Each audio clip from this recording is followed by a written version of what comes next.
home, and one of the things that they had to do is they had to change the bathroom up a little bit. And I was in a pushchair at the time, and I couldn't push very well, and on any kind of carpet or anything. But boy, you put me on, linoleum. I own linoleum.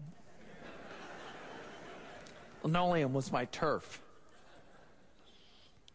And so my dad took me down to this bathroom and pushed over to this. He had to check the sink and the shower and all. I pushed over to the sink and back into the shower. I was moving. I was doing probably Mach 5 or something. I was going fast. And I went over to the toilet. He said, "Let's go." And I started to move, and Mach 5 turned into warp 1, and I was just really pushing that chair fast. And I came to the doorway, and wham, I stopped. And I looked down. I could not believe that something would stop my forward progression.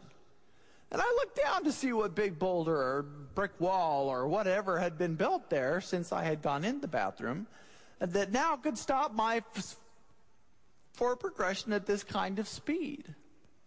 And I looked down and I saw a little threshold, a little gold piece of something that they put in between carpet and linoleum. And this had stopped my forward progression. My dad, who loves a challenge, took a $20 bill out of his pocket, and he laid it on the ground. I was 15 years old. I thought, $20? I'd sell my sister for $20. She's on eBay right now for $16.50, so, And so I pulled that chair back, and I pushed, and I worked, and I pushed, and I worked. Bam, again, I was stopped. Another 21 on the ground. And I pulled back. And I pushed, and I worked, and bam, stopped another 20. And I know what you're thinking. You're like, "Oh, I can't make it. Come on, Dad."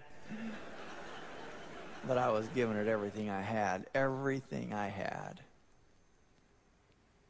And finally, there was $100 on the ground. And I pushed, and I worked, and I pushed, and I worked, and I could not get over that threshold. And my dad, understanding that I'd lost this battle of my war, which is okay, you're going to lose some battles, just don't give up the war. He picked up that $100, and he came over to me, and he put his arm around me, and he looked me lovingly in the eye, and he said, "Jason, keep trying," and he put the $100 back in his pocket.